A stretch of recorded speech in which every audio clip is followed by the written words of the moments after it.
अस्सलाम वालेकुम my lovely YouTube family. तो कैसे हैं आप सब लोग? आई होप आप लोग ठीक होंगे। अल्लाह करे इसी तरह से आप हमेशा खुश रहे, खुर्रम रहे, आबाद रहे। अल्लाह ताला करे आपकी तमाम जायज़ मकामात को पूरा करे। तो चलिए दोस्तों, प्यारी प्यारी दुआओं के साथ आज का व्लॉग स्टार्ट कर देते हैं। सुबह से बहुत ज़्यादा मेरे हस्बैंड टेंशन में थे, तो मैंने पूछा कि आप टेंशन में क्यों हैं? आप मुझे बता सकते हैं, क्योंकि आप मेरे हस्बैंड का फ्रेंड ज़्यादा है। तो हम लोग पहले से भी ज़्यादातर फ्रेंड्स के जैसे ही रहते हैं। और मैं उनसे हमेशा पूछती थी कि आप इतने 2 दिन से क्यों परेशान हैं, खफा खफा रह रहे हैं और बच्चों के साथ भी थोड़ा सा चिड़चिड़ाहट हो रहे हैं। तो सुबह सुबह वो कुछ भी नहीं कहा और वो चले गए अपने काम पर। देखिए कितने पथरीला रास्ता है, ये कच्चा रास्ता है। यहाँ से गुजर कर वो करिए में जाते हैं, यानी खेड़े खेड़े जाकर सिम कार्ड्स वगैरह देते हैं। ये भी इनका एक काम है, तो अल्लाह का शुक्र है अल्हम्दुलिल्लाह। बस इनके पास थोड़ा तो काम है। बट वहाँ से आकर नाश्ता करके और ये दुकान में जाकर बैठते हैं, तो हार्ड वर्क ये रात तक करते हैं। तो मैंने परेशानी में पूछा कि आप बहुत परेशान लग रहे हैं, तो क्या बात हो गई, आप क्यों इतने परेशान हैं, मुझे आप बता सकते हैं? तो कहने लगे कि मेरा फ़ोन चोरी हो गया। मैं एकदम से घबरा गई कि आपका फ़ोन कैसे चोरी हो सकता है, किसने चुराया? तो उन्होंने कहा कि चोरी नहीं हुआ। दरअसल बात यह है कि मेरे पास एक दूसरे ग्राहक का मोबाइल था जो उसने रिपेयर के लिए मुझे दिया था।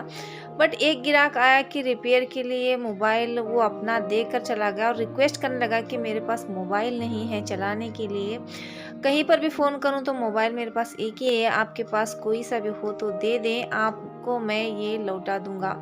तो उन्होंने भरोसा किया, हालांकि वो गैर कौम के थे, बट कोई नहीं, वो हमारे सारे जो हिंदू मुस्लिम सब सिख ईसाई हम लोग भाई भाई हैं, तो हम लोग इसमें भेदभाव नहीं करते। तो बिल्कुल भी नहीं किया इन्होंने।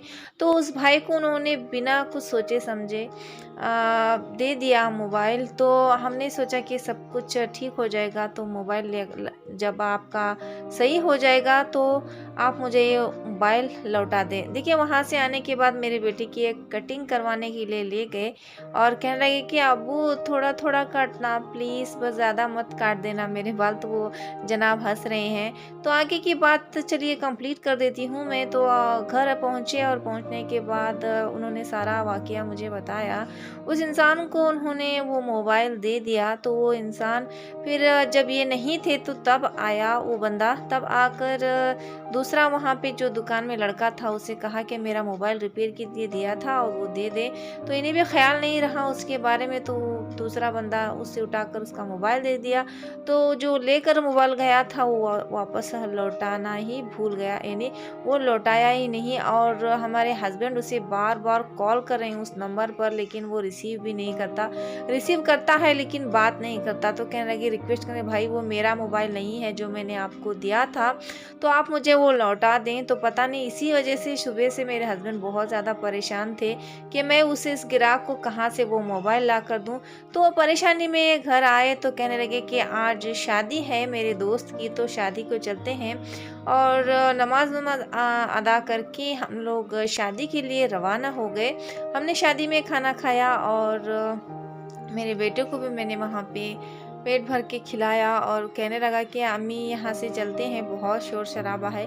उसे ज़्यादा शोर शराबे की जगह जाना मुनासिब नहीं लगता दोस्तों। बट फिर भी मेरे हस्बैंड थोड़ा नाराज़ ही थे। कहने लगे कि वो मेरा मोबाइल होता तो शायद मैं उसे माफ़ कर देता, बट वो किसी और का है और वो ज़्यादा डिमांड करने लगेगा तो मैं क्या करूँगा।